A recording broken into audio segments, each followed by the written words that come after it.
আসসালামু আলাইকুম। 90 minute schooling. ছাদ বাগানের ফসল উৎপাদন করতে যে সমস্যাগুলো হয়, সেগুলো নিয়েই আমাদের আলোচনা। 90 মিনিট স্কুলিং আমরা প্রতি শুক্রবার না হলে একটা শুক্রবারের পরের শুক্রবার অল্টারনেট ফ্রাইডেতে আমরা করছি সন্ধ্যায়। আমরা 90 মিনিট স্কুলিং শুরু করেছিলাম অনেক দিন আগে। তখন আমরা কিন্তু শেরেবাংলা কৃষি বিশ্ববিদ্যালয়ে এসে আপনার প্রবলেমগুলোর সলিউশন নেওয়ার জন্য আমরা চেষ্টা করতাম তখন। আমরা শত, শত মানুষ আমরা একসাথে ক্লাসে বসে আমাদের ছাদ বাগান বিষয়ক সমস্যাগুলোর সলিউশন খুঁজে বেড়াতাম। কিন্তু করোনাকালীন সময়ে আমরা সেই সুযোগটা হারিয়েছি। এখন বাধ্য হয়েই আমরা লাইভে এসে এই সলিউশনগুলো নিয়ে কথা বলি বা সলিউশন দেওয়ার জন্য চেষ্টা করি। আপনারা যারা প্রশ্ন করেন বা যে সমস্যাগুলো তুলে ধরেন, সেগুলো নিয়েই আসলে কথা বলি 90 মিনিট স্কুলিংয়ে। 90 মিনিট স্কুলিংটা হচ্ছে এরকম একটা স্কুলিং যেখানে হচ্ছে আমাদের সবাই মিলে যে গ্রিন বাংলাদেশে যারা আমরা ছাদ বাগান করছি, সারা বাংলাদেশের অথবা দেশের বাইরেও ছাদ বাগান বা বাগান যারা করছেন, তাদের কিন্তু একটা অনুষ্ঠান। আমরা আপনারা জানেন যে গ্রিন বাংলাদেশের মাধ্যমে আমরা ফুল, ফল, শাকসবজি অথবা মেডিসিনাল প্ল্যান্টসের সারা দেশে ছড়িয়ে দেওয়ার জন্য আমরা চেষ্টা করি। আমরা নিজেরা উৎপাদন করি এবং আমরা সবাই মিলে শেয়ার করি কাজগুলো। আমাদের মটোটাই হচ্ছে এরকম যে আমার ছাদ বাগানে এক্সট্রা এই গাছটা আছে, সেটা আমি পাশের জনকে কাউকে দিয়ে দিলাম। এভাবেই কিন্তু ছাদ বাগান ছড়িয়ে পড়েছে বাংলাদেশে। সরকারও কিন্তু এখন চেষ্টা করছে ছাদ বাগানকে প্রমোট করার জন্য। ডিপার্টমেন্ট অফ এগ্রিকালচার এক্সটেনশন আমাদের পাশাপাশি কাজ করছেন। আমি প্রায় সময় ওদের সাথে গল্প করি তখন ভালোই লাগে যে আমাদের ছাদ বাগানিরাই কিন্তু ডিপার্টমেন্ট অফ এগ্রিকালচার এক্সটেনশনের সাথে পাশাপাশি তারা কাজ করছে। আসলে হচ্ছে আমরা সরকারের পাশাপাশি আমরা ছাদ বাগানকে অথবা বাংলাদেশের কৃষি অথবা পরিবেশ নিয়ে আমরা কাজ করছি। গ্রিন বাংলাদেশ 90 মিনিট স্কুলিং হচ্ছে গ্রিন বাংলাদেশের যেই ছাদ বাগান যারা করছেন তাদেরকে নিয়েই কিন্তু গ্রিন বাংলাদেশের আমাদের 90 মিনিট স্কুলিং। 90 মিনিট স্কুলিংয়ে আমরা স্পেশালি এগ্রিকালচার নিয়ে কথা বলি, পাশাপাশি পরিবেশ নিয়ে কথা বলি, ভালোবাসার কথা বলি, বন্ধুত্বের কথা বলি। কেমন? আমরা শীতের সময়ে শীত বস্ত্র বিতরণ করি, 2 টাকার স্বপ্ন পূরণ আপনাদের সহযোগিতায় কিন্তু 2 টাকার স্বপ্ন পূরণ আমরা করেছি বিভিন্ন সময়ে। আমরা এবারও প্রিপারেশন নিচ্ছি।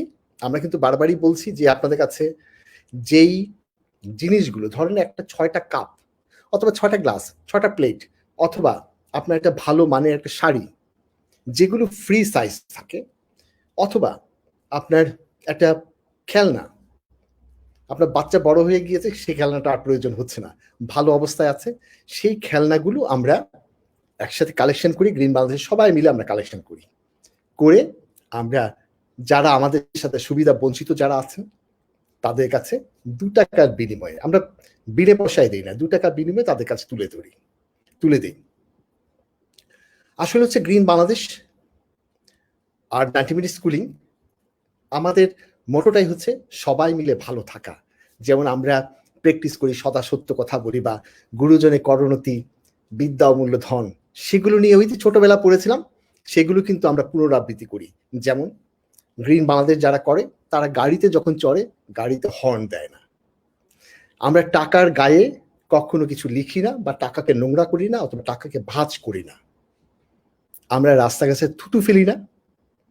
গ্রিন বাংলাদেশের সবাই রাস্তায় যত্রতত্র ময়লা ফেলে না। আপনি একটা খেয়াল করে দেখেন যে গ্রিন বাংলাদেশে এতগুলো লক্ষ লক্ষ মানুষগুলো যদি আমরা শপথ করি যে আমরা রাস্তায় ময়লা ফেলবো না, পলিথিন ফেলবো না, পানির বোতলগুলো ছিটিয়ে ফেলবো না, তাহলে দেখেন বাংলাদেশে কিন্তু বিশেষ করে ঢাকা শহরের 2 সিটি কর্পোরেশনের মেয়র, তাদের কিন্তু কাজ থাকবে না। তারা কিন্তু তখন আপনাদেরকে সার্ভিস নিয়ে কাজ করার জন্য তারা চেষ্টা করতে পারবে, আমাদেরকে সার্ভিস বেশি দিবে। তো আসুন সবাই মিলে আমরা গ্রিন বাংলাদেশকে সুন্দর করি, যেন আমরা আমাদের সন্তানদেরকে ভালো একটি সুন্দর দেশ দিয়ে যেতে পারি, সুন্দর ভালোবাসার একটা দেশ দিয়ে যেতে পারি, আমরা যেন প্রাউড করতে পারি। সেই লক্ষ্যে আমরা গ্রিন বাংলাদেশ কাজ করি। আর 90 মিনিট স্কুলিং তারই একটা অংশ বিশেষ। আপনারা বিভিন্ন সময়ে ছাদ বাগানীদের সমস্যা নিয়ে আমরা কথা বলেছি, আমরা বিভিন্ন জায়গায় তুলে ধরছি ছাদ বাগানীদের সমস্যাগুলো। সেগুলো আমরা পর্যায়ক্রমে সমস্যাগুলো সমাধান করার জন্য চেষ্টা করছি।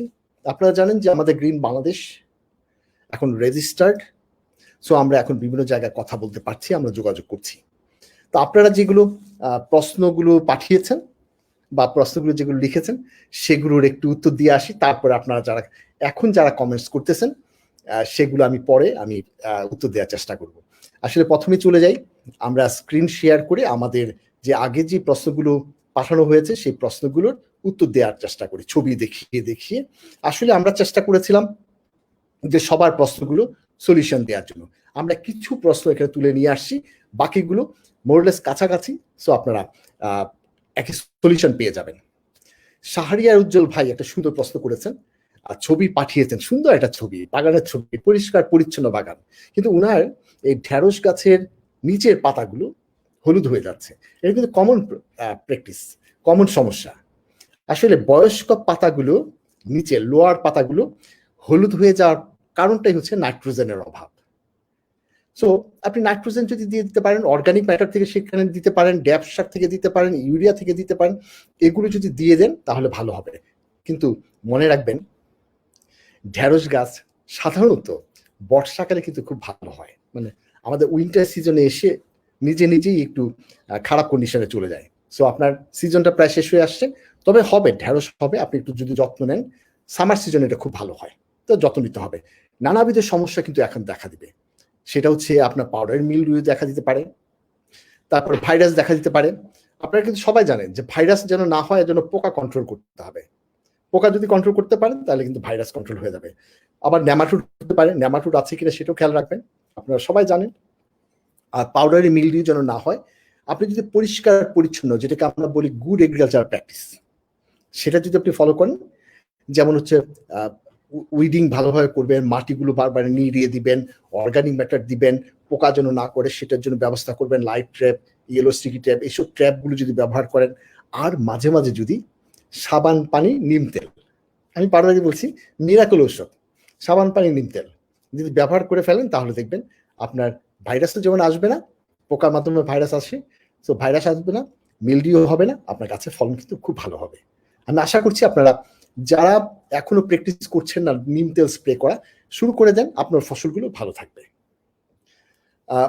শাহরিয়া ভাই আরেকটা প্রশ্ন করেছেন যে গাছ কিন্তু সবসময় ভিগোর গ্রোথ কিন্তু থাকে না, কখনো কখনো ডরমেন্ট থাকে, যেমন আঙ্গুর গাছের পাতা এখন কিন্তু অনেকে কিন্তু কি বলে ব্রাউন হয়ে শুকিয়ে যাচ্ছে, তাই না? ডরমেন্ট পিরিয়ড থাকে, সেই সময় আসলে কি কি করতে হয় আর কি কি করতে হবে না সেটা।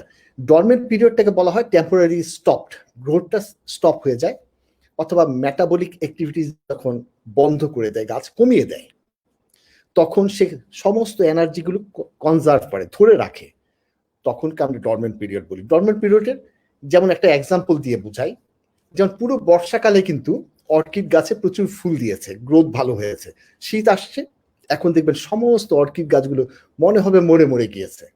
আপনাদের বাসায় যাদের গ্রেপ ভাইন, আঙ্গুর গাছ আছে, আঙ্গুরের লতা আছে, খেয়াল করে দেখেন সবগুলো পাতা কিন্তু মরে যাচ্ছে।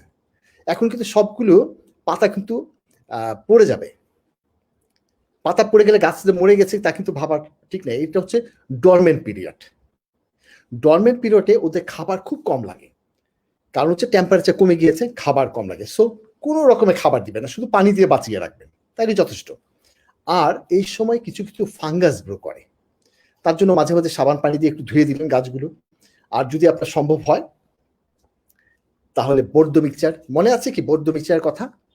বর্দ মিক্সচার কিছুই না, 100 গ্রাম চুন 1 লিটার পানিতে মিশিয়ে গুলিয়ে নেবেন, 100 গ্রাম তুতে 1 লিটার পানিতে গুলিয়ে নেবেন। এখন এই দুটো জিনিস 8 লিটার পানিতে মিশিয়ে দিলে কত লিটার হলো? 10 লিটার। 10 লিটার পানিতে কি আছে? 100 গ্রাম চুন আছে, 100 গ্রাম কপার সালফেট আছে, তুতে আছে। এগুলো মিশিয়ে দিয়ে যখন তৈরি করবেন তখনই আপনি গাছে, সব গাছে, যে কোনো গাছে, আপনার ছাদ বাগানের পুরো গাছে আপনি ছিটিয়ে দেন। পাবে কি? ক্যালসিয়াম পাবে, কপার পাবে, কপার কিন্তু ফাঙ্গিসাইড হিসেবে কাজ করে, আর সালফার তো পাচ্ছি, তাহলে গাছের গ্রোথ কিন্তু খুব সুন্দর হবে। তো আপনাকে খেয়াল রাখতে হবে যে বর্দ মিক্সচার মাঝে মাঝে, আমি এর জন্য বলি কি জানেন, যেমন আমার ছাদ বাগানে আমি প্রায় সময় কিন্তু 15 ডেজ ইন্টারভেলে বা 1 মান্থ ইন্টারভেলে আমি কিন্তু প্রায় সময় বর্ধ মিক্সচার স্প্রে করে দিই, আমি কিন্তু অন্য কিছুই ব্যবহার করি না। বর্ধ মিক্সচার হচ্ছে অর্গানিক। তো আপনি কিন্তু ফল তুলে আপনি চেরি টমেটো গাছের চেরি টমেটো ধরে আছে সাথে সাথে কিন্তু খেতে পারবেন, শরীরের জন্য ক্ষতি করবেন না। সেটা একটা। আরেকটা জিনিস মনে রাখবেন যে গ্রেপ ভাইন নিয়ে অনেকেই প্রশ্ন করেছেন, এখন কিন্তু আঙ্গুরের লতাগুলো সবগুলো মরে যাচ্ছে। এই সময়টা ডরমেন্ট পিরিয়ডটা যখন পার হয়ে যায়, ডরমেন্ট পিরিয়ডটা আমরা শুধু খাবার দিলাম না, কিন্তু গাছে কোনো নষ্ট করলাম না। ডরমেন্ট পিরিয়ডটা পার হয়ে মার্চ মাসের দিকে টেম্পারেচার যখন আবার বাড়া শুরু হবে, তখন কিন্তু আবার ভাইনগুলো সতেজ হবে। তখনই ঠিক ওই সময়ে লেট উইন্টার বলি, উইন্টারের পরপরই আপনার গাছগুলো ডালগুলো কেটে দিতে হবে। ডালগুলো কেটে এই ডালগুলোকে আপনি চারা বানিয়ে ফেলেন, আর এখানে দেখবেন আঙ্গুর থকায় থকায় আঙ্গুর ধরবে, নতুন শাখা প্রশাখা বের হবে, আঙ্গুর হবে। সো আপনার কিন্তু লেট উইন্টারে, উইন্টার যখন ডরমেন্ট পিরিয়ডটা শেষ হয়ে যাবে, তখন কিন্তু আপনাকে আবার প্রুন করে দিতে হবে, হার্ড প্রুনিং করে দিতে হবে, সেটা খেয়াল রাখবেন। কাফিয়া কালাম আপু লিখেছেন 6টা লাউ গাছের গোড়া পচে গেছে। আপনার যদি 6টা লাউ গাছের গোড়া পচে যায় তাহলে কেমন করে বাগানি হলেন? অবশ্যই এইবার যেটা হয়েছে, প্রচুর বৃষ্টিপাত হয়েছে, হাই টেম্পারেচার ছিল, প্রচুর পরিমাণে মাটিতে ভাইরাস হয়েছে, ব্যাকটেরিয়া গ্রো করেছে, যার জন্য কিন্তু অনেকে গাছ মারা গিয়েছে। বৃষ্টিপাত, হাই টেম্পারেচার, যার জন্য ময়েশ্চার বেশি পেয়েছে, ভাইরাস ব্যাকটেরিয়া গ্রো করেছে। এই গাছগুলো আপনি ছবি পাঠিয়েছেন, দেখেন গাছগুলো কিন্তু পচে যাওয়াই কথা। মাটিতে অর্গানিক ম্যাটার প্রচুর পরিমাণে থাকা লাগবে, আর যেন পানি জমে না থাকে সেদিকে খেয়াল রাখতে হবে, তাহলে কিন্তু ব্যাকটেরিয়া কম হওয়ার কথা ছিল। তবে আপনার গাছের চেহারা দেখে যেটা মনে হয়, হয় ফাঙ্গাস না হলে ব্যাকটেরিয়া, তাই তো? দুটোই তো হওয়ার কথা। আমি দেখে নিচ্ছি, মনে হচ্ছে যেটা পচনের লক্ষণটা দেখে মনে হচ্ছে ব্যাকটেরিয়া। ব্যাকটেরিয়া হলে আপনারা খুব ভালো করে জানেন যে ব্যাকটেরিয়া হলে গাছটা তুলে ফেলে দিতে হবে, গন্ধ, পচা গন্ধ বের হবে, তাহলে তুলে ফেলে দিতে, মাটির তলে ঢুকিয়ে ফেলতে হবে। সো এই অবস্থায় আপনি যদি ওই মাটিতে আবার গাছ লাগান, তাহলে কিন্তু গাছগুলো আবার পচে যাওয়ার সম্ভাবনা থাকে। তাহলে কি করবেন? একটু ব্লিচিং পাউডার দিয়ে নেন ওই জায়গায়, তাহলে ব্যাকটেরিয়া মুক্ত হয়ে যাবে। অথবা আপনার যদি যেই গাছগুলো এখন আছে সেই গাছগুলোকে হাইড্রোজেন পারক্সাইড 4 ml পার লিটারে, হাইড্রোজেন পারক্সাইড মনে আছে আমরা যে হাইড্রোজেন পারক্সাইড ইউজ করি, তো হাইড্রোজেন পারক্সাইড দিয়ে যদি আপনি গাছগুলো একটু ধুয়ে দেন, তাহলে কিন্তু ব্যাকটেরিয়া কমে যাবে। আরো বুদ্ধি আছে, আপনাদের যাদের কাছে ক্লিবায়ো আছে 4 ml পার লিটার ক্লিবায়ো স্প্রে করে দেন, গাছের মাটির গোড়াটা যেন অবশ্যই ভিজে, কারণ ব্যাকটেরিয়াটি কিন্তু মাটিতে আছে, গোড়াটা যেন ভালো করে ভিজে, সেভাবে ভিজিয়ে দেন, তাহলে দেখবেন আপনার একটা গাছও, আপনার নেক্সট যে লাউ গাছগুলো আছে একটাও মরবে না। আমি মনে করছি কাফিয়া আপু আপনার গাছগুলো সবগুলো যেগুলো মরে গিয়েছে সেগুলোতে গেলেই আর আগামীতে গাছগুলো মরবে না। আপনি একটা সুন্দর প্রশ্ন করেছেন, পচা সবজি দিলে কি গোড়া পচে যায়? আসলে পচা সবজি আমরা যেটা পচিয়ে রাখি সেখানে দুটো ঘটনা ঘটে, একটা হচ্ছে উপকারী ব্যাকটেরিয়া, আর এটা হচ্ছে অপকারী ব্যাকটেরিয়া। অপকারী ব্যাকটেরিয়া তখনই গ্রো করে যখন এটার সুগার বা কার্বোহাইড্রেট থাকে, এই পচন যে সবজিগুলো পচাচ্ছেন সেখানে। ধরা যাক আপনি দুধ চা খেয়েছেন, সেই টি ব্যাগটা আপনি ওখানে দিয়েছেন, চিনিযুক্ত টি ব্যাগটা দিয়েছেন, সেখানে কিন্তু অপকারী ব্যাকটেরিয়াগুলো সেটা থেকে পচে যাওয়ার সম্ভাবনা আছে। এখন কিন্তু এর জন্য আমরা বলি যে সবজি পচিয়ে সেটা ব্যবহার করা যায়, যদি এটার ভিতরে কার্বোহাইড্রেট জাতীয় জিনিসগুলো না থাকে, বাকিগুলো দিয়ে পচিয়ে কিন্তু দেওয়া যায়। আমি সাধারণত এত কিছু পাওয়া যায়, তো আমি কখনো সবজি পাতা ইউজ করি না, কখন গাছগুলো পচে যায়, এত দামি দামি গাছগুলো পচে যেতে পারে। সো পচে যাবে কিন্তু তা কিন্তু বলছি না, যেতে পারে। সো আপনাকে সেদিকে খেয়াল রাখতে হবে, কি কি সবজি কিভাবে পচাচ্ছেন সেটার উপর নির্ভর করবে। নাজমা আক্তার আপু বলেছেন, গাছে ফুল ফল আসলে রাসায়নিক বা জৈব সার ব্যবহার করা কি সঠিক হবে? গাছে ফুল ফল আসলে সার ব্যবস্থাপনা কি পদ্ধতিতে করা যাবে? আপনি কিন্তু জৈব এবং রাসায়নিকের কথা বলেছেন। আমরা সাধারণত রাসায়নিক সারগুলো একটু মাটি তৈরি করার সময় ব্যবহার করি বা ফুল আসার আগে ব্যবহার করি, আর জৈব সার কিন্তু যখন তখন ইউজ করা যায়। যেমন ফুল আসছে, আপনি একটু ভার্মিটি বানিয়ে দিয়ে দিলেন, একটু গাছের গোবর দিয়ে একটু নিড়িয়ে দিলেন, তাহলে কিন্তু গাছের গ্রোথ ভালো হয়। তাহলে জৈব সার কি হলো? জৈব সার আমরা পরিমাণ মতো ফুল ফল আসলেও মাটিতে ব্যবহার করা যায়। কিন্তু যদি আপনি রাসায়নিক সারের কথা বলেন, তাহলে কিন্তু খেয়াল রাখতে হবে, দুটো কাজ করতে পারি আমরা, প্ল্যান্টিং করি ভেজিটেটিভ স্টেজ পার করে এবং তখন ফ্লাওয়ারিং, আমরা প্ল্যান্টিং করলাম, ভেজিটেটিভ স্টেজ পার হলো, ফ্লাওয়ারিং যাবে। আমরা প্ল্যান্টিং করার সময় কিন্তু আমরা সমস্ত সারগুলো দিয়ে নিই। ইউরিয়া জাতীয়, নাইট্রোজেন জাতীয় সারগুলো পরে আমরা ইনস্টলমেন্টে দিই। যেমন আমরা ড্যাপ সার কখনো কখনো ইউজ করি, ইউরিয়াটি ইউজ করি, অথবা আপনার মিউরেট অফ পটাশও কিন্তু আমরা আর্লি ইউজ করে দিই, টিএসপি সারও ব্যবহার করি। ভেজিটেটিভ স্টেজটাতে আপনি কিন্তু এই সারগুলো আবার ব্যবহার করতে পারবেন, কিন্তু ফ্লাওয়ারিং স্টেজে যখন চলে যাবে তখন কিন্তু ব্যবহার করা ঠিক হবে না। কারণ হচ্ছে নাইট্রোজেন দিলেন বা ড্যাপ সার দিয়েছেন, তখন তো সে আরো ভেজিটেটিভ মানে লতা পাতা তৈরি করবে আরো বেশি, তাহলে তো আমার ফুল ফল আসলো না। ফুল ফলের জন্য যে সারটা কাজ করে খুব ভালো, এমওপি সার। এর জন্য দেখেন আমি ওই সাদা কালার দিয়ে লিখে রেখেছি, এমওপি সারটা কিন্তু আপনি ফুল আসার আগে আগে যদি দেন তাহলে ফুলের সংখ্যা বেড়ে যাবে, ফুল ড্রপ হওয়ার সম্ভাবনা কম থাকবে। সো আপনি যখন ফ্লাওয়ারিং হয়ে যাবে, এখন ফল হয়ে গিয়েছে, তখন আর দেওয়ার দরকার নেই। ফ্লাওয়ারিং এর সংখ্যা বাড়ানোর জন্য আমরা ফ্লোরা ব্যবহার করতে পারি, ক্লিবায়ো ব্যবহার করতে পারি, কখনো কখনো আমরা মিউরেট অফ পটাশ লাল সারটা সামান্য পরিমাণে যদি দিয়ে দিই তাহলে কিন্তু ফুলের সংখ্যাও বাড়ে, ফলের সংখ্যা বাড়ে। সো সেদিকে একটু খেয়াল রাখবেন। আর ইউরিয়া জাতীয়, নাইট্রোজেন জাতীয় সারগুলো, ড্যাপ সারগুলো, এটা ভেজিটেটিভ স্টেজে দেয়াই উত্তম। সুন্দর একটি প্রশ্ন মঈনুদ্দিন ভাই লিখেছেন, এটা কিন্তু কমন বাংলাদেশে এখন হচ্ছে, যে আমের ভিতরে স্পঞ্জি টিস্যু তৈরি হয়, আমটা কাটলেই ভিতরে দেখা যায় স্পঞ্জের মতো শক্ত, স্পঞ্জের মতো। সেরকম আরেকটা সিমটম কিন্তু দেখা যায় একই রকম কারণে, যেটা হচ্ছে ভিতরে জেলি স্ট্রাকচার তৈরি হয়। একটা হচ্ছে স্পঞ্জ স্পঞ্জ, আরেকটা হচ্ছে জেলি স্টাইল তৈরি করে। দুটো কিন্তু একই রকম, যেটা হচ্ছে ফিজিওলজিক্যাল ডিসঅর্ডার বলি, মানে ইমব্যালেন্স নিউট্রিয়েন্ট। ইমব্যালেন্স নিউট্রিয়েন্ট মানে হচ্ছে গাছের গোড়ায় আপনি ইমব্যালেন্স সার দিচ্ছেন, তা কিন্তু বলিনি। মানে হচ্ছে এই আমটার ভিতরে যে নিউট্রিয়েন্ট তৈরি করার কথা ছিল সেগুলো যদি সুন্দরভাবে তৈরি না হতে পারে তাহলে এই সিমটমগুলো দেখায়। তাহলে সুন্দরভাবে নিউট্রিয়েন্ট তৈরি হবে না। মাটিতে যদি জিঙ্কের অভাব হয়, প্রচুর পরিমাণে হাই টেম্পারেচার, জিঙ্কের অভাব হয়েছে, ক্যালসিয়ামের অভাব হয়েছে, তখন কিন্তু ওই যে ইমব্যালেন্স, তখন নিউট্রিয়েন্ট তৈরি হয়। খেয়াল করে দেখেন বাংলাদেশে একটা টেকনিক চালু হয়েছে, ব্যাগিং করা। ছোট কচি আমের ব্যাগিং করে দিলেন, সূর্যের আলো পাচ্ছে না দেখে তারা ভিতরে ইমব্যালেন্স নিউট্রিয়েন্ট স্টোর করে, তখন কিন্তু স্পঞ্জি লাইক স্ট্রাকচার হয়।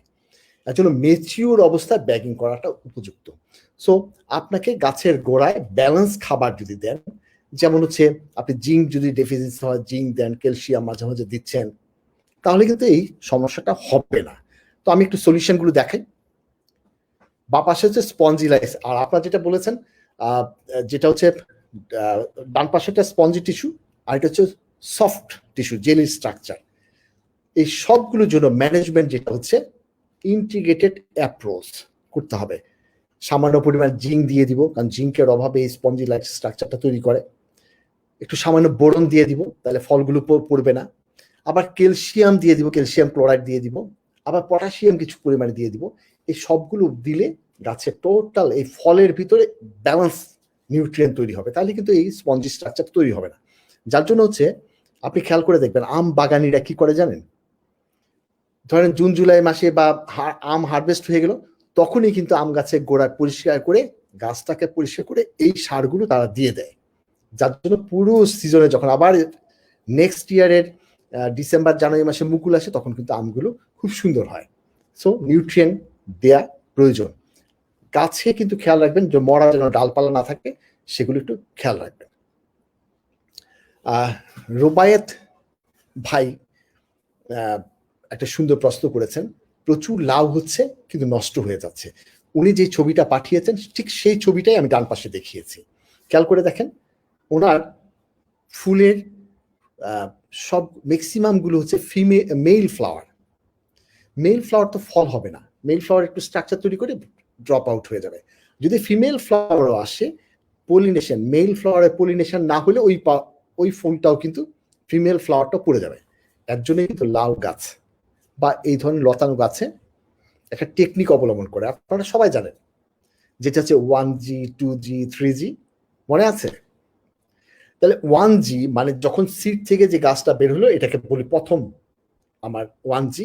এখানে সবচেয়ে 100% মেল ফ্লাওয়ার হবে।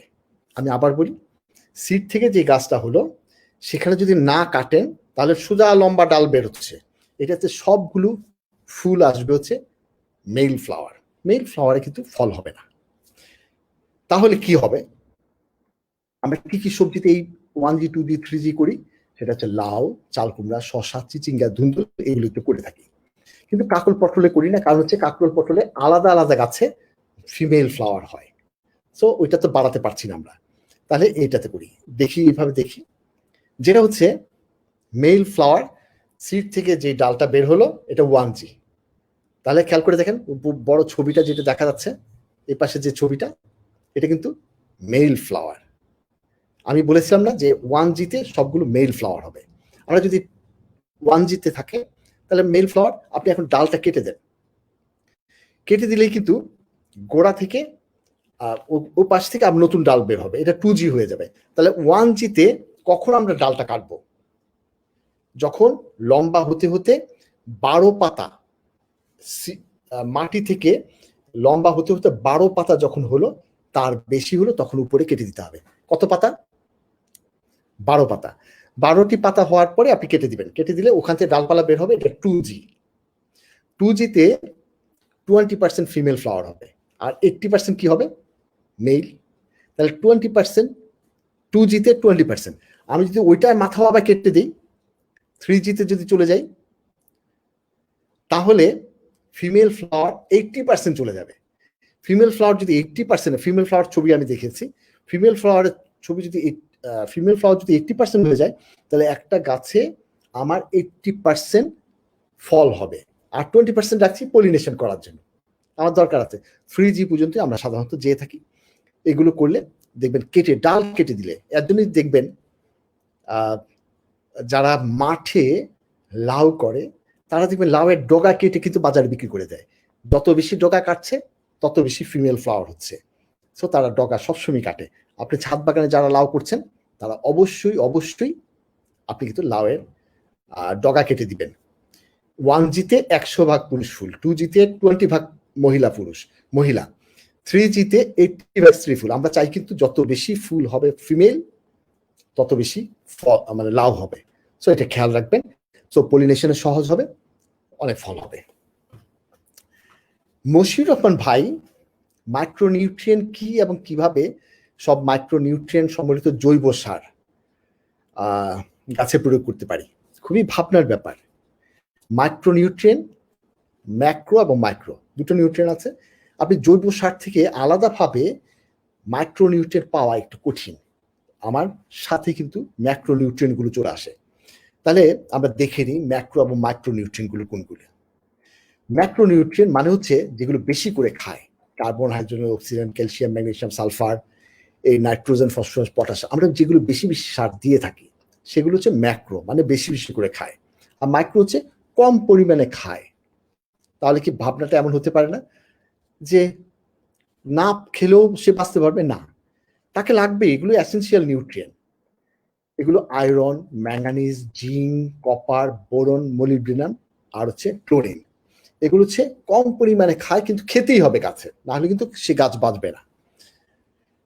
সো এগুলো কম পরিমাণে, মাপটা আমি বলে দিয়েছি, দরকার নেই এখানে। খেয়াল করে দেখেন, এখন হচ্ছে আপনি বলছেন এই মাইক্রোনিউট্রিয়েন্ট গুলো অর্গানিক ম্যাটার কেন করবো আমরা? খেয়াল করে দেখেন, আপনি যদি ডান পাশে দেখেন প্ল্যান্ট নিউট্রিয়েন্ট কেমিক্যাল ফার্টিলাইজার দেন, তাহলে কিন্তু গাছ কম নিউট্রিয়েন্ট আপটেক করতে পারছে। যদি অর্গানিক ম্যাটার দেন, সয়েল হেলথ বাড়বে, মাটির স্বাস্থ্য ভালো হবে।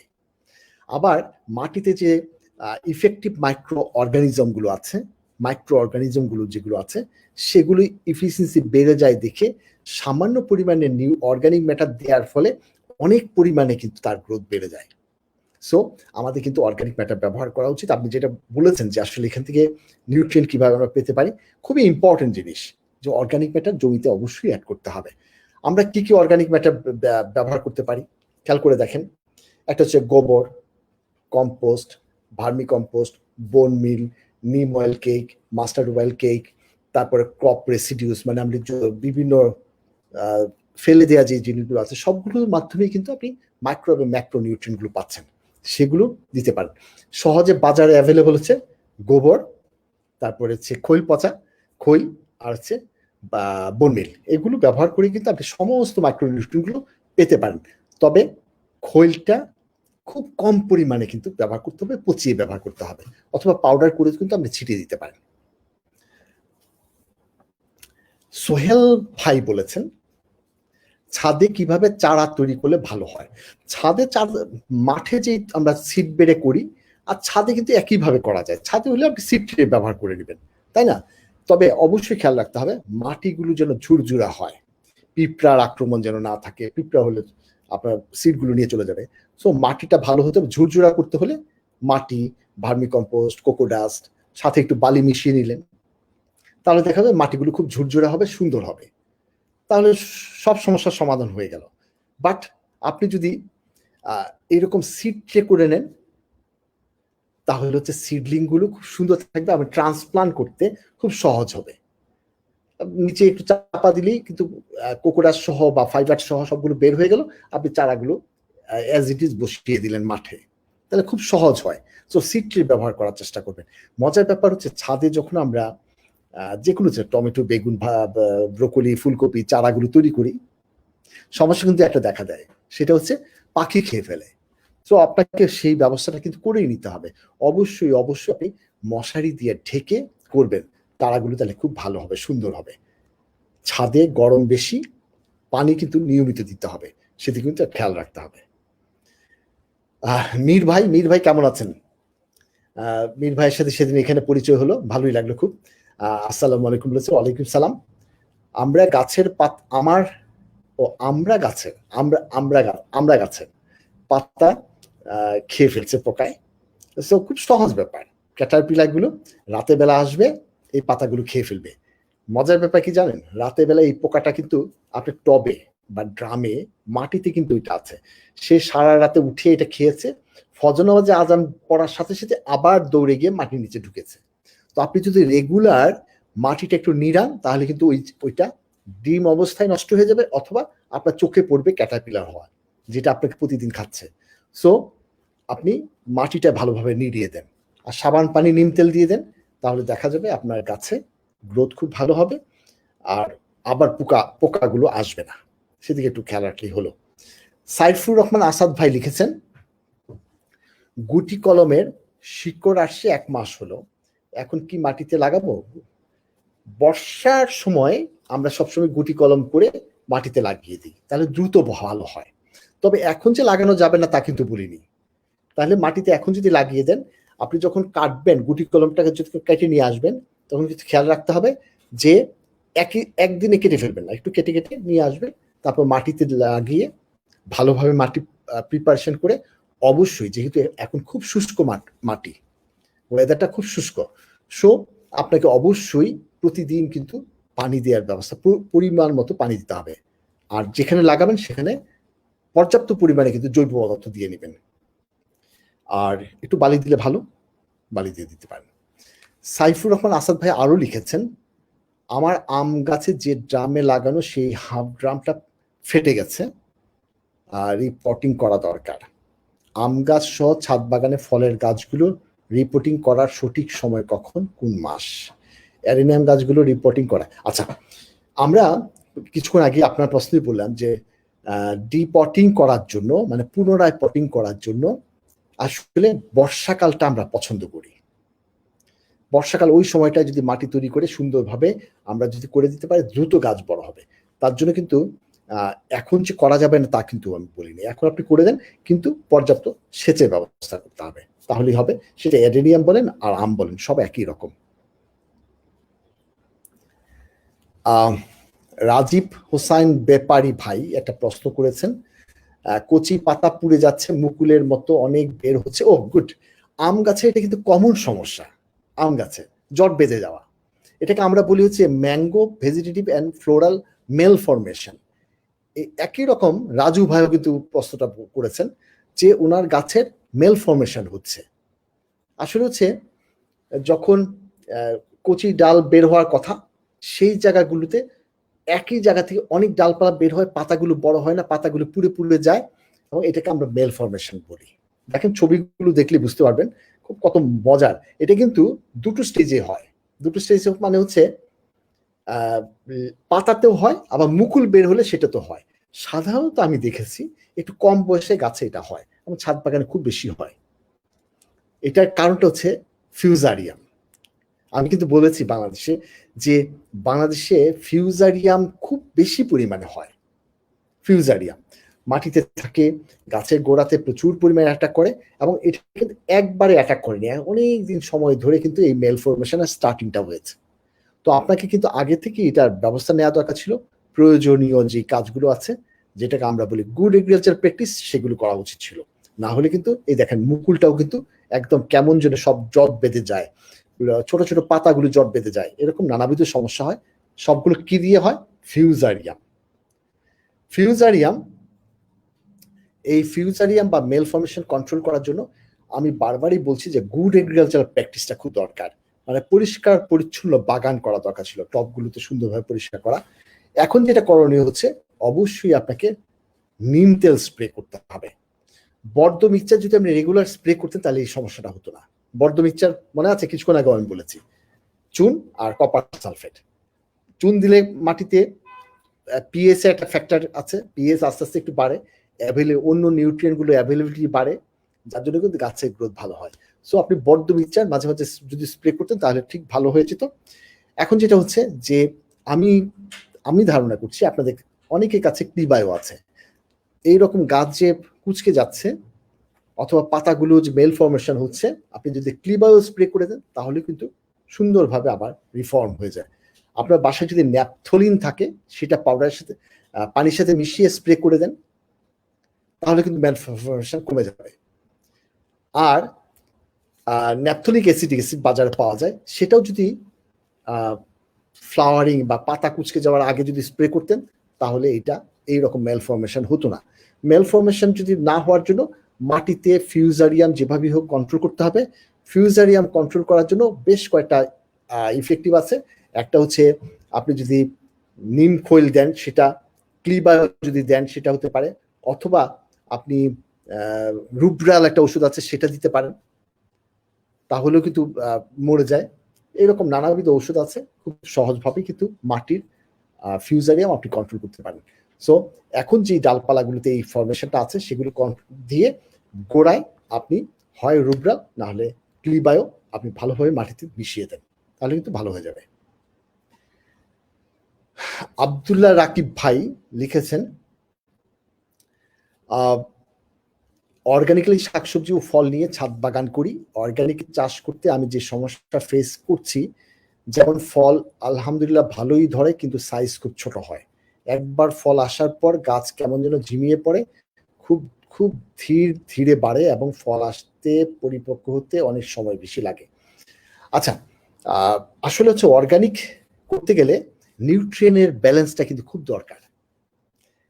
গাছে যদি নিউট্রিয়েন্ট না পায়, খেয়াল করে দেখেন, আমরা যখন কেমিক্যাল ফার্টিলাইজার দিই, একটা আলুর জমিতে বা একটা টমেটোর জমিতে 275 কেজি ইউরিয়া দিচ্ছি, সেখানে আপনি যদি সামান্য পরিমাণে গোবর দিয়ে প্রোডাকশন করতে চান, তাহলে কিন্তু গোবর কিন্তু বারবার স্প্রে করতে হবে, ভার্মিকম্পোস্ট বারবার স্প্রে করতে হবে, গাছের গোড়ায় দিতে হবে, তাহলে কিন্তু গাছ খাবারটা পাবে। না হলে তো খাবার এত পরিমাণে নাইট্রোজেন যেটা দরকার, পটাশ দরকার, এগুলো পাবে কোথা থেকে?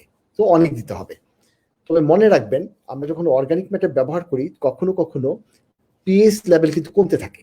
এর জন্য বছরে কমপক্ষে একবার হলো আপনার বাগানে, এটা ছাদ বাগানে হোক আর যে মাঠে পর্যায়ে হোক, ছাদ বাগানে যদি টবে করেন, ড্রামে করেন, বছরে একবার মাটিতে অবশ্যই চুন দিবেন। চুন দিলে ক্যালসিয়াম পেলো, আবার পিএইচটাও কিন্তু বাড়লো। আর যদি আপনি জিপসাম দেন তাহলে ক্যালসিয়াম পাবে কিন্তু পিএইচটা হবে না। তো ক্যালসিয়াম আর সালফার পেলে অসুবিধা কোথায়? তাহলে চুন অথবা জিপসাম আপনাকে দিতে হবে। মাঝে মাঝে যদি বর্ধ মিক্সচার স্প্রে করেন, আমি কিছুক্ষণ আগে বলছি বর্ধ মিক্সচারের কথা, যদি বর্ধ মিক্সচার স্প্রে করেন তাহলে কিন্তু আপনার গাছের দেখবেন এইভাবে ঝিমিয়ে পড়াটা অনেকাংশে কমে যাবে। আচ্ছা, খাবার দেওয়ার জন্য শুধুমাত্র ভার্মিকম্পোস্ট দেন নাকি খৈল পচাও দেন? আপনি খৈল পচা, ভার্মিটি এগুলো যদি মাঝে মাঝে দেন, দেখবেন ফলন কিন্তু অনেক বেড়ে যাবে। মনে রাখতে হবে, খৈল পচা বা নিম খৈল পচা যদি দেন, সরিষার খৈল হোক আর নিমের খৈল হোক, 7 থেকে 8 দিন ভিজিয়ে রেখে এটা অনেক কনসেন্ট্রেশন কমিয়ে ফেলবেন, মানে একদম লিকুইড করে ফেলবেন, কয়েকবার দেন, একবারে হেভি কনসেন্ট্রেশন দেওয়াটা ঠিক হবে না। লো কনসেন্ট্রেশনে বেশ কয়েকবার দেন, 15 দিন ইন্টারভেল বা 1 মাস ইন্টারভেল আপনি দেন, তাহলে দেখবেন আপনার গাছগুলো অনেক সুন্দর থাকবে। আমি আশা করছি আপনি বুঝতে পেরেছেন আমি কি মিন করতে চেয়েছি। দেলোয়ার হোসেন ভাই লিখেছেন, সফেদা গাছে ফল পাকতে শুরু করেছে, নতুন কুশি বের হওয়ার জন্য ফল সংগ্রহের পর কি প্রুনিং করতে হবে, তাহলে সেটা কিভাবে? আনার বা ডালিম গাছে প্রুনিং করার সঠিক সময় কখন? আপনার গাছে যে ছবিটা দিয়েছেন সেই ছবিতে আপনার কাছে প্রচুর পরিমাণে সফেদা হয়েছে, খুবই সুন্দর, এবং গাছের গোড়ায় রৌদ্র পড়ার কোনো অভাব নাই। এখন আপাতত আপনার গাছে প্রুনিং করার কোনো দরকার নেই। প্রুনিং করতে হলে গাছটা পুরোটা যেন ভিতরে আলো যায় এই রকম কিছু ডাল আপনি শুধু ছেড়ে দিতে পারবেন, তাহলেই যথেষ্ট সফেদা গাছে। আপনার আমার কাছে যেটা মনে হচ্ছে এখন আপাতত না করলেও চলবে। আপনি একটা প্রশ্ন করেছেন আনার বা ডালিম গাছের প্রুনিং করার সঠিক সময় কখন? সঠিক সময়টা আসলে আনার গাছ সবসময়ই কিন্তু প্রোডাকশন উৎপাদন ব্যবস্থাপনা পুরোটাই কিন্তু একটা কন্টিনিউয়াস একটা জায়গা, কিছুদিন পর পর ফুল আসছে, ফল পড়ছে, তাহলে উৎপাদন ব্যবস্থাপনার যেটা আছে সেটা কিন্তু খুব খেয়াল রাখতে হবে। এর জন্য উৎপাদন ব্যবস্থাপনায় ইম্পর্টেন্ট জায়গা হচ্ছে পানি আপনি খুবভাবে ম্যানেজ করতে পেরেছেন কিনা, আর প্রুনিং। মনে আছে একবার আমি বলেছিলাম যে আমি যদি আঙ্গুর গাছের ডাল না কাটি তাহলে আঙ্গুর ধরবে না, ঠিক একইভাবে আপনি যদি ডালিম বা বেদানা বা আনারে যদি আপনি ডাল না কাটেন তাহলে কিন্তু ফলের পরিমাণ, ফিমেল ফ্লাওয়ার উৎপাদনের পরিমাণ অনেক কমে যাবে, সব মেল ফ্লাওয়ার উৎপাদন হবে। আপনাকে প্রুনিং কিন্তু প্রতি বছর করতেই হবে। তাহলে কখন করবেন? আমরা খেয়াল করে দেখেন, এখন যদি প্রুনিং করেন আপনি কিছুদিন পরেই আবার ফুল আসা শুরু হবে, ফুল আসলে পাকবে হচ্ছে ড্রাই সিজনে, খুব জুন জুলাই মাসে। আমি সেটা চাই না, আমি চাই তারও একটু পরে, সেপ্টেম্বর অক্টোবর মাসে পাকুক, পুরো সিজনটাতে সে বৃষ্টি পাবে, বৃষ্টি পেলে ফলের দানাগুলো ছোট হবে, ফলের চারপাশের রসটা একটু বেশি হবে। সো আপনি প্রুনিং, ডালিমের প্রুনিং করতে হবে জাস্ট ফেব্রুয়ারি মাসে। আমি আবার বলি, মানে এখন প্রুনিং করলে আর্লি ফ্লাওয়ারিং চলে আসবে, আমরা একটু প্রুনিংটা করবো হচ্ছে ডালিম বা বেদানা গাছে ফেব্রুয়ারি মাসে, তাহলে ফলগুলো আমার পাকবে গিয়ে সেপ্টেম্বর অক্টোবর মাসে। এই সময়টা পাকার আগের সময়টায় প্রচুর পরিমাণে বৃষ্টি হবে, তাহলে ডালিমগুলি ইউনিফর্ম হবে, ফাটবে না এবং দানাগুলো রসালো হবে। সো আপনি ফেব্রুয়ারি মাসের দিকে কাটবেন। সো আমি ছবিতে দেখিয়েছি যে একটু দেরি করে যদি আমরা কাটি, প্রুনিংটা করি, তাহলে বর্ষাকালে পাকবে, তখন আমাদের ফলটা খুব ভালো হবে। জাবেদ হোসাইন মিকিম ভাই লিখেছেন, বেগুন গাছে বেগুন পচে যাচ্ছে আর কুমড়ো গাছের পাতা লাল হয়ে যাচ্ছে। আমি ছবিতে দেখছি ভিন্ন জিনিস, কুমড়ো গাছের পাতাগুলো সাদা হয়ে যাচ্ছে, পাউডার মিলডিউ হয়েছে, আপনি খুবই যত্ন নেওয়া দরকার। আর আপনার ফলটা যেটা হয়েছে এটা ব্রিঞ্জাল শুট অ্যান্ড ফ্রুট ধরেছে, ফলে যেটা হয়েছে ব্রিঞ্জাল শুট অ্যান্ড ফ্রুট পড়া, ব্রিঞ্জাল শুট অ্যান্ড ফ্রুট পড়া। ব্রিঞ্জাল শুট অ্যান্ড ফ্রুট পড়ার বৈশিষ্ট্য হচ্ছে ডালের ভিতরে গিয়ে সে ডিম পাড়ে, ক্যাটারপিলার হয়ে সেটা খেতে থাকে, ফলের ভিতরে গিয়ে ডিম পাড়ে এবং ফলটার ভিতরটা খেতে থাকে। আপনার ফলের ভিতরে সেই ব্রিঞ্জাল শুট অ্যান্ড ফ্রুট পড়া অ্যাটাক করেছে, এই ফলটা সরিয়ে ফেলেন এবং ফলটা কাটলে দেখবেন ভিতরে পোকা আছে। এভাবে যেই ডালে পোকাগুলো ভিতরে ডিম পেরেছে সেই ডালগুলো সরিয়ে দেন, না হলে কিন্তু আপনার পুরো গাছটা মারা যাবে। আপনার লক্ষণে মনে হচ্ছে পুরো গাছটা মারা যেতে পারে। আপনি এখন থেকে নিম তেল স্প্রে করেন, আর যেই সব ডালগুলোতে পোকা আক্রমণ করেছে বলে মনে হচ্ছে শুকিয়ে যাচ্ছে, একটু উইল্টিং এর মতো হচ্ছে, সেই ডালগুলো কেটে ফেলে দেন, তাহলে কিন্তু আর নিম তেল স্প্রে করতে হবে, তাহলে ঠিক হয়ে যাবে। আর আপনার কুমড়া গাছের যে পাতাগুলো দেখা যাচ্ছে এটাতে পাউডারি মিলডিউ হয়েছে, পাউডারি মিলডিউ হয়েছে, আর বাকি পাতাগুলো শুকিয়ে যাচ্ছে কেন সেটা কিন্তু আপনার ভাবা দরকার। পাউডারি মিলডিউ দেখেন আপনার পুরো বাগানটা ছেয়ে গিয়েছে, আর যেগুলো শুকিয়ে যাচ্ছে পাতা এগুলো আপনার নিউট্রিয়েন্টের অভাবে। হ্যাঁ, আপনি একটু ড্যাপ সারটা দিয়ে দেন, ড্যাপ সার দিয়ে নিড়িয়ে দেন, আর উপরে নিম তেল, যখন আপনি বেগুনে স্প্রে করবেন নিম তেল, তখন নিম তেল পানি, তখন এই কুমড়া গাছের পাতাগুলো সুন্দর করে ধুয়ে দেন, তাহলে দেখবেন দুবার যদি আপনি পরপর 7 দিন পরপর যদি 2 বার আপনি সাবান পানি নিম তেল স্প্রে করেন, তাহলে দেখবেন আপনার এই সমস্যাগুলো আর থাকবে না। কিন্তু গাছের গোড়ায় কিন্তু আপনি অবশ্যই খাবার দিতে হবে, ভার্মি কম্পোস্ট অথবা গোবর অথবা যদি কিছু না থাকে তাহলে ড্যাপ সারটা হলো দিয়ে একটু নিড়িয়ে দিতে হবে, না হলে কিন্তু গাছগুলো যে অবস্থা হয়েছে কিছুদিন পরে মারাও যেতে পারে। রনি নূর ভাই, ওয়ালাইকুম সালাম। গাছের ডাল কাটা প্রুনিং নিয়ে অনেক কিছু জানতে চাই, এর উপর অনেক গাছের বৃদ্ধি ফুল ফল নির্ভর করে, সার্ভিসের একটা ব্যবস্থা একটা ভালো। তো খুব সুন্দর সাজেশন।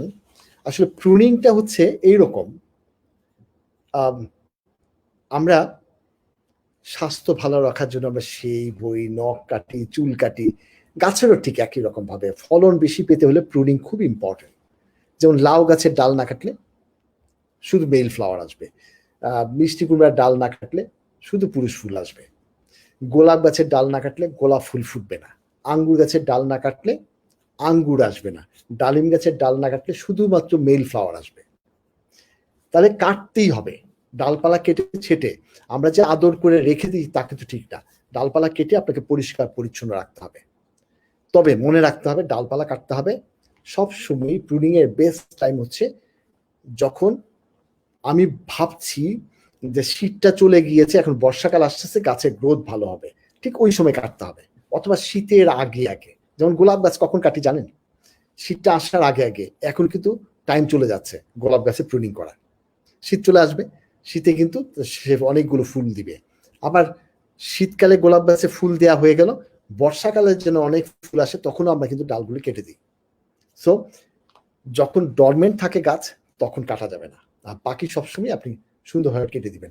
আর সাধারণত আমরা যেটা বলি, প্রায় সময় যে মরা ডালপালা আছে একটু কেটে সাবান পানি নিম তেল একটু স্প্রে করে দেন, তাহলে দেখবেন গাছ ভালো থাকবে, সুন্দর থাকবে। মীর ইসলাম ভাই আরেকটা ছবি পাঠিয়েছেন, খুব সুন্দর। পাতা সব খেয়ে ফেলছে, লেমনের সব পাতা খেয়ে ফেলছেন, এটা প্রতিকার চাচ্ছেন।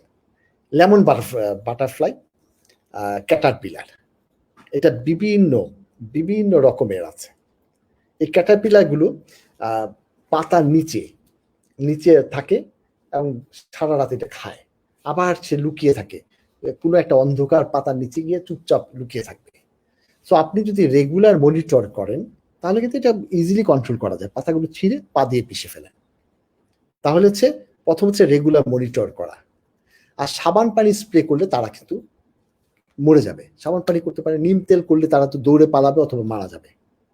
অথবা মরিচের গুঁড়া, গার্লিক পেস্ট, এগুলো আপনি স্প্রে করতে পারেন।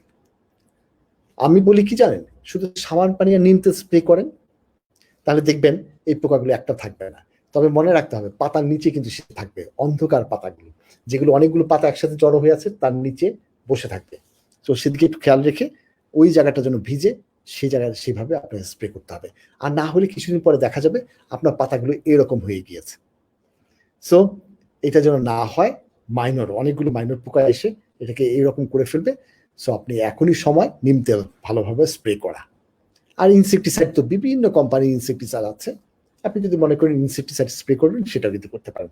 সো আসলে হচ্ছে কি যে আপনাকে রেগুলার মনিটর করা, তাহলে প্রাথমিক অবস্থায় যদি ডিম অবস্থা যদি সরিয়ে ফেলতে পারেন তাহলে কিন্তু আপনার এই এত সমস্যা হতো না। রুমানা মিতু আপু একটা ছবি পাঠিয়েছেন, পাতাগুলো হলুদ হয়ে যাচ্ছে। তাহলে একটু খেয়াল রাখি যে পাতাগুলো হলুদ হচ্ছে কোন পাতাগুলো, গোড়ার দিকে পাতাগুলো। গোড়ার দিকে পাতা যখন হলুদ হয়ে যায় বা মরে যায়, ওল্ডার লিফ, তাহলে বুঝতে হবে nitrogen deficiency symptom. Nitrogen deficiency symptom কিন্তু আরেকটা কারণে শো করে, কিছু লাইটের অভাব হলে। আমি জানি না বারান্দার গ্রিল দিয়ে কতটুকু লাইট পায়, আপনি যদি লাইটে একটু নিয়ে যান তাহলে গাছটা কিন্তু আবার রিকভার করবে, সুন্দর হয়ে যাবে। সো আপনি রোদ দিবেন, একটু ড্যাপ সার দিয়ে আপনি ওই যে টবে মাটিগুলো দেখা যাচ্ছে সেই মাটিগুলো ডাই অ্যামোনিয়াম ফসফেট দিয়ে আপনি সুন্দর করে নিড়িয়ে দেন, তাহলে দেখবেন আপনার গাছ আবার সুন্দর হয়ে যাবে। তবে রৌদ্র কিন্তু খুব ইম্পর্টেন্ট গাছের জন্য, সেদিকে একটু খেয়াল রাখবেন। নীলা কায়সার আপু লিখেছেন, এই সময় গাছের যত্ন কিভাবে নিব, এখন কোন এই সময়ে কোন সার ব্যবহার করা যাবে, ধন্যবাদ। আসলে এখন তো গাছের যত্ন নেওয়ার সময়, এই শীতকালটা, এই শীতের সময় আপনি মনে রাখবেন যে আপনার গাছের গোড়ায় প্রচন্ড পরিমাণে গোবর দেয়া, জৈব পদার্থ দেয়া, ভার্মি কম্পোস্ট দেয়া, অথবা ড্যাপ সার দিয়ে দেয়া, একটু মিউরেট অফ পটাশ সার দিয়ে সমস্ত মাটিগুলো যদি নিড়িয়ে দেন, তাহলে আপনি যে কোনো ফসলের ক্ষেত্রে এখন যত্ন নেওয়ার বেস্ট টাইম। এই যে কিছুদিন আগে বৃষ্টি হলো, এখন সব একটু নিড়িয়ে দিলেই কিন্তু গাছের চেহারা চেঞ্জ হয়ে যাবে। আর একটা জিনিস হচ্ছে, আমি বারবারই একই কথা বারবার বলি, যে সাবান পানি আর নিম তেল মিরাকলের মতো কাজ করে, আবার বর্ধ মিক্সচার মিরাকলের মতো কাজ করে। সাবান পানি, নিম তেল অথবা আপনি বর্ধ মিক্সচার মাঝে মাঝে স্প্রে করেন, আপনার সব গাছ কিন্তু খুব সুন্দর থাকবে, খুবই উপকার পাবে। বর্ধ মিক্সচার উৎপাদন করা কিন্তু খুব সহজ। কি কি লাগে? চুন আর তুতে পানির ভিতরে মিশিয়ে দিলে হয়ে গেল। মহসিন ভাই লেবু পাতা কুকড়ে যাওয়া, ফুল ফল না হওয়ার কারণ জানতে চেয়েছেন। আসলে যে পাতাগুলো যে আপনার কুকড়ে গিয়েছে, সেই কুকড়ে যাওয়াটাই আমরা বলি হচ্ছে সাইট্রাস, এটা একটা ভাইরাস, সাইট্রাস ভাইরাস। হ্যাঁ, সিস্টেমটা এইরকম যে পাতাগুলো ছোপ ছোপ হলুদ হলুদ হয়ে যাবে, পাতাগুলো একটু শক্ত হবে, উপরের দিকে এমন বাঁকা হয়ে যাবে। সো গাছটা একটু ডোয়ার্ফ হবে, ফল কমে যাবে, ফুল কমে যাবে, ফুল যদি হয়ে যায় মাঝে মাঝে ঝরে যাবে, নানাবিধ সমস্যা তখন দেখা দেয় এই ভাইরাস হলে। আমরা বলি কি জানেন, এই ভাইরাস হলে গাছটা সরিয়ে ফেলা ভালো। যদি সরিয়ে না ফেলেন, এখান থেকে পোকা খেয়ে আপনি অন্য গাছে আবার ভাইরাসে ধরে যাবে। সো এটা কমিয়ে ফেলা ভালো। কিন্তু প্রাথমিক অবস্থায় যদি ধরা যায়, তাহলে কিন্তু এটা থেকে রিকভার করা যায়। প্রাথমিক অবস্থায় যদি আপনি বুঝতে পারেন যে ভাইরাস হচ্ছে, ওই পাতাগুলো সরিয়ে দিয়ে নিউট্রিয়েন্ট একটু বেশি করে দিয়ে, একটু জিব্রালিক অ্যাসিড অথবা একটু ক্লিবায়ো যদি স্প্রে করে দিতেন, তাহলে রিকভার করে ফেলতো। নাইট্রোজেন সারটা একটু কম দিয়ে, পানি একটু কম দিয়ে, তাহলে কিন্তু হয়ে যেত। মশিউর রহমান ভাই লিখেছেন, আমার আঙ্গুর গাছে পাতা সম্পূর্ণ সবুজ ছিল। খুবই ভালো কথা, কিন্তু 1 মাস যাবৎ নিচের ছবির মতো হয়ে যাচ্ছে। আচ্ছা, ছবির মতো পাতাগুলো হয়ে যাচ্ছে। আমি যে কিছুক্ষণ আগে বললাম, একই রকম প্রশ্ন করেছেন বীরু ভাই। বীরু ভাইও কিন্তু একই বলেছেন যে পাতা। আর এই যে হলুদ হয়ে পড়ে যাওয়া, পাতাগুলো ব্রাউন হয়ে যাওয়া, সমস্যা তো আমারও হচ্ছে। এগুলো আমার বাগানেও কিন্তু সবগুলো পাতা ঝরে পড়ছে। মানে কি? শীত আসছে, ডরমেন্ট অবস্থা চলে যাবে। তাই তো এতক্ষণ তো তাই বুঝলাম, শীত আসার কারণে পাতাগুলো সবগুলো ঝরে পড়ে যাবে, ব্রাউন হয়ে, ইয়েলো হয়ে পাতাগুলো আস্তে আস্তে পড়ে যাবে। আবার শীতে পরে কি হবে? আবার রিজুভেনাইল হবে।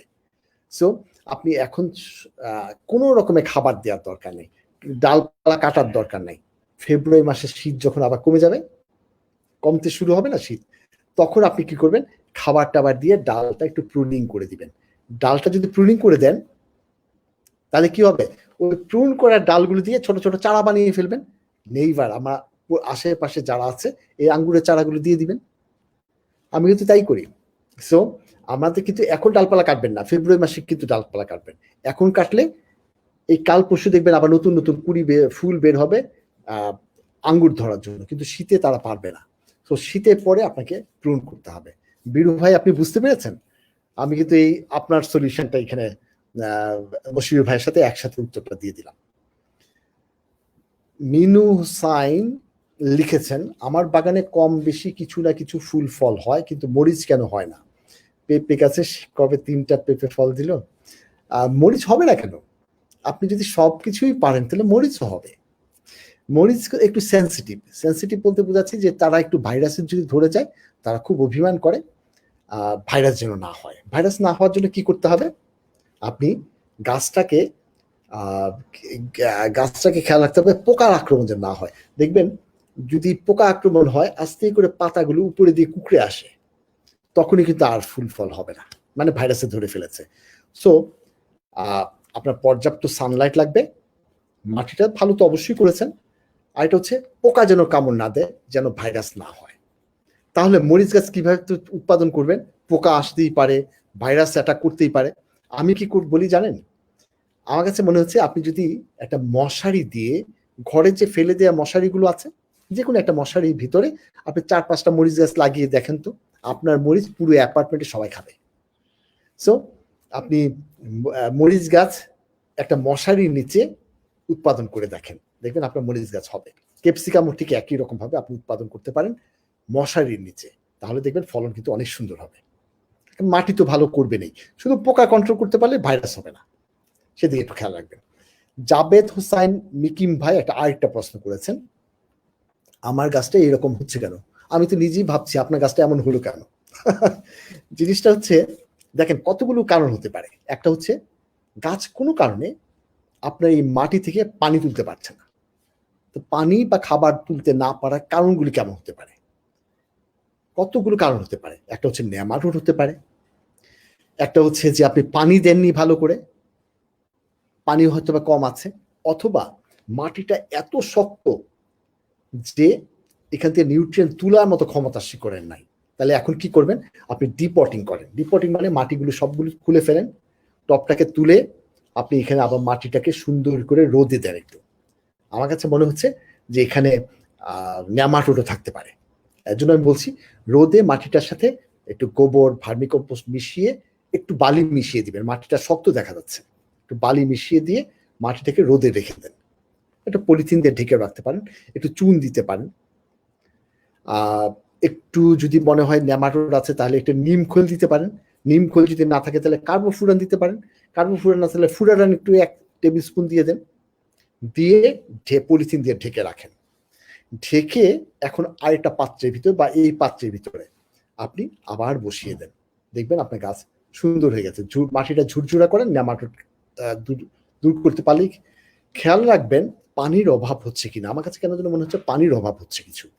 আর পানি নিচে জমে যায় না তো, নিচে ছিদ্র করেছেন কিনা সেটা কিন্তু একটু খেয়াল রাখা দরকার। সো মাটিটাকে ঝুরঝুরা করার জন্য বেশি পরিমাণে ভার্মিকম্পোস্ট দিয়ে একটু বালি মিশিয়ে দেন। আর নেমাটোড কন্ট্রোল করার জন্য আপনি ফুরারান, কার্বোফুরান বা নিম খৈল এগুলো ব্যবহার করতে পারেন। সো খুব সহজভাবে চিন্তা করে দেখেন, সবগুলো আপনারা কিন্তু পারবেন। সো আমি এতক্ষণ যে গল্পগুলো করলাম এগুলো আপনাদের পাঠানো প্রশ্ন, আমি কিন্তু আসছি আপনাদের ওইগুলো উত্তর দিব। তো বলার জন্য একটা বলা যে আপনারা কি আমার এই লেকচারগুলো অন্যরা একটু জানুক, সেটার জন্য একটু শেয়ার করে দেওয়া উচিত ছিল না? আপনি টাইমলাইনে একটু শেয়ার করে দেন না, একটু আপনি টাইমলাইনে শেয়ার করে দেন, সবাই দেখুক, টাইমলাইনে একটু শেয়ার করেন। আর একটু বলে দেন তাদেরকে, সবাইকে জানিয়ে দেন, আপনি এখনই টাইমলাইনে শেয়ার করেন, বলে দেন যে গ্রিন বাংলাদেশের মেম্বার হন, আপনারা এগ্রিকালচার এনভায়রনমেন্টাল ইনোভেশন নিয়ে আমরা সবাই মিলে কাজ করব, আমরা একসাথে কাজ করব। 90 মিনিট স্কুলিংটা যে আপনাদের আছে, আপনাদের যে এত আমরা এইসব নিয়ে গল্প করি, সবাইকে একটু জানিয়ে দেওয়ার জন্য আমি রিকোয়েস্ট করছি যে আপনার টাইমলাইনে এখনই শেয়ার করে দেন। সবাইকে বলছি কিন্তু, যারা এখন আমার কথা শুনছেন দিয়ে দেন। আপনারা কি কখনো দেখেছেন আমার ফেসবুকে ঢুকে দেখেছেন? আমার ফেসবুকে কিন্তু অনেক ইনফরমেশন আছে। আমি সারাদিন কি করি, সারাদিন কি গাছ নিয়ে কাজ করছি, কিভাবে আমরা গাছের ম্যানেজমেন্ট করছি, কিভাবে স্পিরুলিনা প্রোডাকশন করছি, কিভাবে গাছের যত্ন নিচ্ছি, কিভাবে স্ট্রবেরি করছি, অথবা কিভাবে লেটুস পাতা উৎপাদন করছি, সবকিছু ছবি আছে, বর্ণনাগুলো আছে আমার এই ফেসবুকে। যে ছবিটা আমার যে ফেসবুক অ্যাকাউন্ট আছে সেখানে আপনি দেখে নিতে পারেন, খুব সহজে দেখে নেন। এবং আমি কি বলেছি আপনারা কিন্তু এখনই টাইমলাইনে একটু শেয়ার করে দেন যারা দেখছেন আমার কথাগুলো। আরেকটা জিনিস হচ্ছে, যদি আপনি মনে করেন যে আমার ভিডিওগুলো দেখবেন, তাহলে কিন্তু ইউটিউবে যেতে পারেন। এই যে উপরে লেখা আছে যে আমার নামের একটা ভিডিও আছে, এখানে ইউটিউবে একটা চ্যানেল, আপনারা এখানে একটু লাইক দিয়ে একটু দেখে নেবেন আমার ভিডিওগুলো। ভিডিওর ভিতরে সলিউশন কিভাবে আছে, কোন ক্রপসের জন্য কতটুকু চুন লাগবে, কিভাবে আপনি পেঁয়াজ উৎপাদন করবেন, কিভাবে চেরি টমেটো উৎপাদন করবেন, কেন আপনার চেরি টমেটো গাছগুলো মরে গেল, কেন আপনারা বাঁচাতে পারলাম না, সেগুলো সবগুলো কিন্তু এখানে বর্ণনা আছে। কোন ফসলটা আপনার করা দরকার, আপনি কি গার্লিক উৎপাদন করবেন না গার্লিক চাইভ উৎপাদন করবেন, বিরিনিরা উৎপাদন করবেন, আপনি মিষ্টি আলু উৎপাদন করবেন কিনা, এইবার আমরা মিষ্টি আলু কি কালেকশন করেছেন কিনা, অথবা আপনি জারবেরা নিয়ে কি ভাবছেন, ফুল নিয়ে কি ভাবছেন, সবকিছু মিলিয়ে কিন্তু আপনি আপনার উত্তরগুলো আপনি দিতে পারেন, মানে পেয়ে যাবেন আমার এই ইউটিউব ভিডিওতে, আপনারা দেখে নেন। সো আমরা অনেক গল্প করে ফেললাম। আমরা এখন যেটা করছি যে আমরা আপনারা যে প্রশ্নগুলো করেছেন সেগুলো উত্তর দিলাম, আর পাশাপাশি আমরা এখন আপনারা লাইভে যারা আছেন তাদের সাথে একটু কথা বলে নিচ্ছি। শামীমা খন্দকার রাজশাহী থেকে, উনি আমাদের খুবই ভালো বন্ধু, প্রতিনিয়ত আমার কাছে গাছ পাঠায়, গ্রিন বাংলাদেশের জন্য গাছ পাঠায় বিভিন্ন রকম। ওনার বাগান খুব সমৃদ্ধ। আমি আশা করছি যে আপনারা যে আপনার ফেসবুকেও ইনবক্সে আপনি শেয়ার করে দিয়েছেন আমাদের আজকে কথাগুলো। মিঠু আপু আমাদের খুবই ভালো বাগানি। আমি ওনার কাছে অনেক ঋণী, অনেক কিছু শিখেছি ওনার থেকে। আমার বন্ধু মাহবুবুল ইসলাম আজকে সম্ভবত সে একটু পরেই সম্ভবত উখিয়া কক্সবাজার দিকে যাচ্ছে। আমি আশা করছি সে সেফলি আবার ফিরে আসবে এবং তখন আমরা একটা ইভেন্ট করব। মহসিন ভাই লেবু পাতার আমি প্রশ্ন দিয়েছি, আপনি একটু দেখে নিতে পারেন। ইউসুফ মীরা ওয়ালাইকুম সালাম। দেখেছেন একটা কত সুন্দর কথা, সবাই আসসালামু আলাইকুম বলি আমরা, কত সুন্দর, ভালোই লাগে। হুসনে আরা জামান ওয়ালাইকুম সালাম। আরিফ মাহমুদ ছাদ বাগানিতে ইনকাম ট্যাক্স রিবেট আছে কিনা? হ্যাঁ, আপনার একটা সুন্দর প্রশ্ন আরিফ ভাই। আসলে কিন্তু রিবেট আছে, আপনারা একটু মেয়র মহোদয়ের অফিসে একটু যোগাযোগ করেন, সেই সুবিধাগুলো কিন্তু আপনারা নিতে পারবেন। কাফিয়া কালাম আপু ওয়ালাইকুম সালাম, সবাই সালাম দিচ্ছেন। হোসনে আরা জামান আপু লিখেছেন আপনার কথা শুনে মন ভালো হয়ে যায়, অনেক দোয়া করবেন যেন আপনাদের পাশে সবসময় থাকতে পারি এবং আপনারা আমাদের এই কথাগুলো শুনেন, সেটা আমার জন্য অনেক বড় পাওয়া। আমি একটু ছোট্ট একটা শিক্ষক, আপনাদের কথাগুলো, আমাদের এই কমেন্টসগুলো আমাকে অনুপ্রেরণা দেয়। অলিউর রহমান ভাই, তারপরে হচ্ছে মনোয়ারা আপু আছেন, মহসিন সিটি কর্পোরেশন টেক্সটবুক পাওয়া যাবে কিনা, শামসুন্নাহার মিজান আপু লিখেছেন আমার সব চেরি টমেটোর গাছ বৃষ্টির পর মরে গেছে। আপনাকেই শুধু বলছি, অন্যরা কেউ শুনছেন না। যদি সম্ভব হয় বিকাল 4:30 থেকে 5:30 মাঝে আমি মাঠে থাকি, তখন হয়তো বা আপনাকে চেরি টমেটো দিতে পারবো। আমরা এখন আমার এক্সপেরিমেন্ট সেট আপ করছি, তো কাউকে দিতে পারবো, সবাইকে না। তহুরা হোসেন,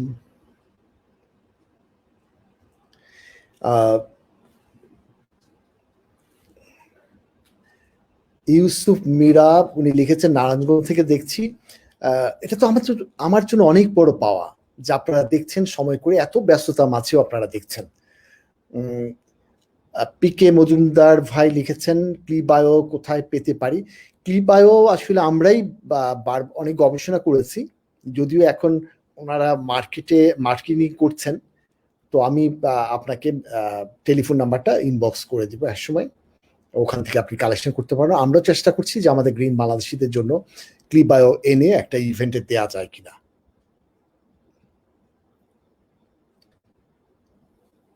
যাই হোক, এসওপি জিলুর রহমান ভাই বলেছেন এসওপি পাওয়া যায় কিনা? সবগুলোই পাওয়া যায়, বাট আপনি এসওপি বা হাই ভ্যালু ক্রপস ছাড়া এগুলো ইউজ না করাই ভালো।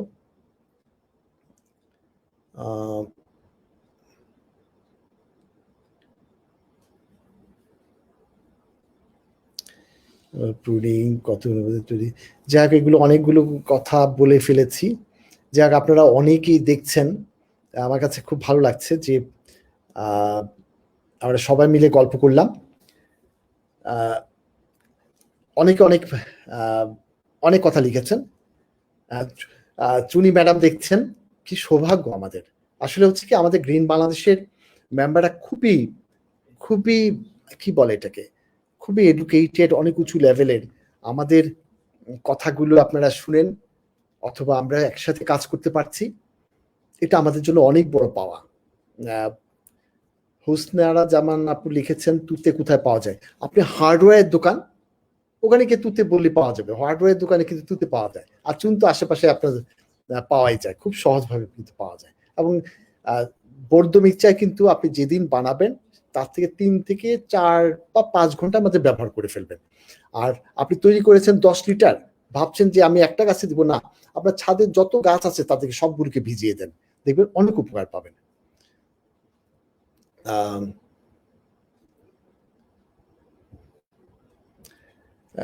কোথায় পাবো রাখতে পারছি না। লোপা মির্জা লিখেছেন ক্লিবায়ো কোথায় পাবো? আমিও ইনবক্স করে দিব আপনাকে কোথায় পাওয়া যাবে। আমরাও চেষ্টা করছি ক্লিবায়ো আপনাদের কাছে পৌঁছে দেওয়ার জন্য। সেদিকে অবশ্যই আমরা চেষ্টা করছি গ্রিন বাংলাদেশের কোনো একটা ইভেন্টে দেয়া যায় কিনা। আমাদের রুনা আপু লিখেছেন শিম গাছের বিছা পোকা খুব সহজ বিছা পোকা কন্ট্রোল করা। বিছা পোকা কিন্তু প্রথম দিকে পাতার নিচে দলা বেঁধে থাকে, আপনি যদি একটু রেগুলার দেখেন তাহলে কিন্তু এটা আপনি খুঁজে পাবেন। তাহলে দলাটা শুধু সরিয়ে ফেলতে পারলে কিন্তু হয়ে গেল, না হলে কিন্তু ওরা যদি বিস্তার করে ফেলে তাহলে কিন্তু খুব কঠিন হয়ে যায়। এর জন্য আপনার কাছে রিকোয়েস্ট থাকবে, আপনি বাগানে যাবেন, বাগানে গিয়ে প্রতিটা পাতায় পাতায় একটু দেখবেন কোন পাতার উপরের অংশটা সবুজ সবুজ হালকা সবুজ হয়ে যাচ্ছে, সেই পাতার নিচে দেখবেন ডিমগুলো আছে অথবা ওরা দলা বেঁধে আছে, ওটা একবারে মেরে ফেলতে পারেন। এছাড়া আপনি কিন্তু অবশ্যই যে কোনো একটা ইনসেকটিসাইড স্প্রে করতে পারেন, আর যদি না হয় আপনি নিম তেল স্প্রে করলেও তারা কিন্তু চলে যাবে।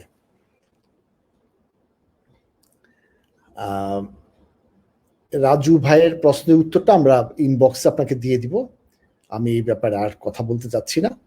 সো আপনারা যারা দেখছেন তাদের কাছে একটা রিকোয়েস্ট থাকলো, আপনারা একটু শেয়ার, ইনবক্সে একটু শেয়ার করে দিবেন। আপনারা বেশি বেশি প্রশ্ন পাঠালে আমরা বেশি বেশি উত্তর দিতে পারবো বেশি সময়। আমরা গ্রিন বাংলাদেশ চেষ্টা করছি করোনাকালীন সময়ে আমরা ছোট ছোট আকারে আমরা ইভেন্ট করার জন্য, সেগুলো গাছ, সিড অথবা সিডলিং, কিছু রেয়ার, আমরা যেমন মিষ্টি আলু নিয়েও ভাবছি যে একটা ইভেন্ট করা যায় কিনা, এগুলো অনেক কিছু নিয়ে আমরা ভাবছি। আমরা করোনার জন্য একটু ভয় পাচ্ছি, তবুও আমরা চেষ্টা করবো ইনশাআল্লাহ আমরা যেন সবাই মিলে ইভেন্টগুলো করতে পারি। আপনারা আপনাদের ইনবক্সে আমাদের গ্রিন বাংলাদেশকে তুলে ধরেন, আমরা কি কাজ করছি সেগুলো তুলে ধরেন, তাহলে আমাদের মেম্বার আমরা সহজেই বাড়াতে পারবো, আমাদের বক্তব্যগুলো দ্রুত অনেকের কাছে পৌঁছে দিতে পারবো। অনেকেই আমার কাছে লিখতে জানতে চেয়েছেন যে স্পিরুলিনার ব্যাপারে ট্রেনিং করতে চাই। জয় তারেক ভাই লিখেছেন আমার কাছে স্পিরুলিনা ট্রেনিং, আপনার কাছে স্পিরুলিনা ট্রেনিং করতে চান, আপনি আপনার 90 মিনিট স্কুলিং এ অথবা আমার ফেসবুকে দেখেন, আমরা কিন্তু স্পিরুলিনা রেজিস্ট্রেশন করছি। কালকেই কিন্তু লাস্ট ডেট, আমরা এই মাসের লাস্ট স্যাটারডে এবং পরে কন্টিনিউ করব 10 জন করে আমরা ট্রেনিং হাতে কলমে শিখিয়ে দিব, যেন যারা যারা রেজিস্ট্রেশন করবেন তারা যেন নিজে একটা উদ্যোক্তা হতে পারে। সেভাবে আমরা চেষ্টা করব যে ট্রেনিং করে শিখিয়ে দেওয়ার জন্য, এবং যতক্ষণ আমাদের এখানে থাকবেন হাতে কলমে শিখবেন, নিজে করবেন কিন্তু সবকিছু করে শিখে যখন সে বলবে যে হ্যাঁ it's all right for me, then তারা কিন্তু আমাদের কাছ থেকে সার্টিফিকেট নিয়ে যাবে। সো আপনাদের কালকেই লাস্ট ডেট রেজিস্ট্রেশন করার, রেজিস্ট্রেশন যারা করবেন তারাই কিন্তু শুধুমাত্র ট্রেনিং করতে পারবেন। সো আপনাদের সাথে দেখা হবে, অনেক গল্প করে ফেললাম, দেখা হবে, কথা হবে। আমার জন্য দোয়া করবেন, আপনারাও ভালো থাকবেন, সবার জন্য দোয়া রইল। আসসালামু আলাইকুম, ভালো থাকবেন।